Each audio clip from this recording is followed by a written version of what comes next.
Vision, come on. Okay. One. Card. All right, so I have a greenhouse full now.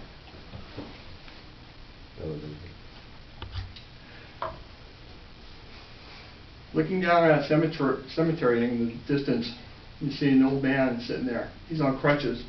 One pant leg is pinned up. He bends over carefully with a flag in his hand as he slowly puts that flag into the grave of a fellow in front of him. Who is this man? Is he a brother? Is he a father? Is he a son? Yes, it's probably all of these. But he's a veteran. He's a veteran that gave his blood, sweat, and tears in another battlefield. He even gave part of his body, leaving part of his leg over there. This is what we'll be honoring today. Happy Veterans Day. I am Richard Monetti, and I will be discussing a little bit about what Veterans Day is all about. Where did Veterans Day begin? Well, it started out as Armistice Day. Armistice Day, where'd that come from? Well, Armistice Day was actually the end of World War I. It was the 11th hour on the 11th day of November 1918 was when World War I ended. By 1926, Congress decided to make Armistice Day a holiday, so they passed a bill and it became a federal holiday. So, as that moved forward, just after World War II in 1947, another fellow by the name of Raymond Weeks decided to make this into a more inclusive holiday, a Veterans Day holiday. So he had his first parade in 1947. Soon after, U.S. Representative from Kansas, Edward Reese, decided to pick up the torch, and he carried it on to Congress as a bill. By 1954, Congress had wound up passing the bill, and President Eisenhower went ahead and signed it. It's good knowing a little bit of history so that we have a little idea of where these veterans come from and where we're going with this.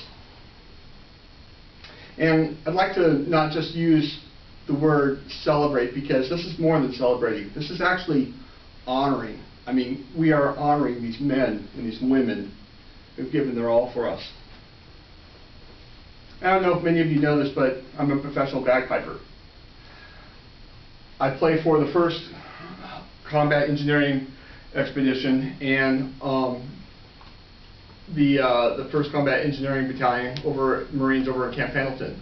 I perform for their homecomings. I perform for their memorials. Their homecomings, as I'm marching them up from the armory after they get rid of the weapons, as they come off the bus, as they're getting ready to go and visit their family and their loved ones, I'm marching them up, and they're marching in tune to my pipes. My pipes are filling the air, and they're wide-eyed, and they're looking for their family and their friends and their loved ones. They get there, and the commander yells to them, "Fall out!" They all scramble, going out to their family, their loved ones, hugging them, knowing that they got their Marine back, knowing that their buddy maybe didn't make it. That's who we honor. Coming back, some of them are in caskets. I do these memorials too. I have to perform for them. I play for them. You get their buddies, and they're staying behind the podium. Their friends, family, and friends are in front of them giving a speech that they hope they would never have to give.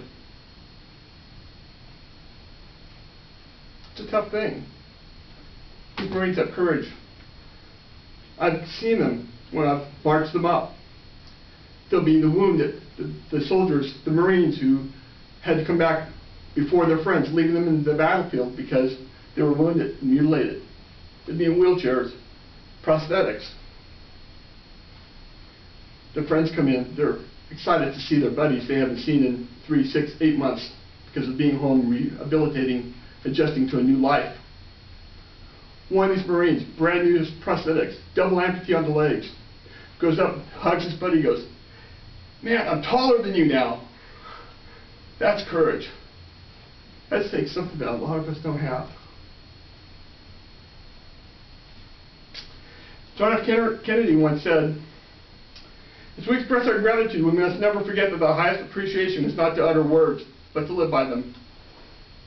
I'd like to take this a little bit further. Say thank you when you see that soldier, that Marine, that sailor, that airman, that coastie. Say thank you to them.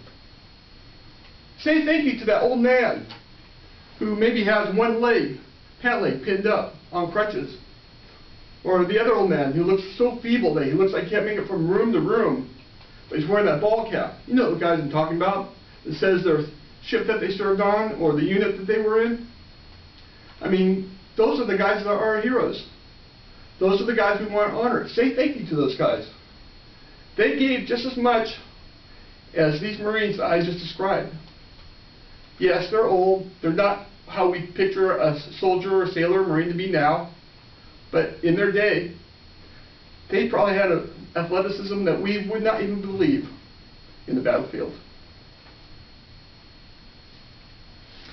So as we celebrate and honor veterans as Veterans Day, I just want to let you know, remind you all that Veterans Day wasn't given to us by Congress, nor by the President of the United States, but it's given to us by soldiers, sailors, Marines, airmen, coasties, who gave their all, who gave part of themselves. Every single one of them left something on that battlefield to give us what we have today.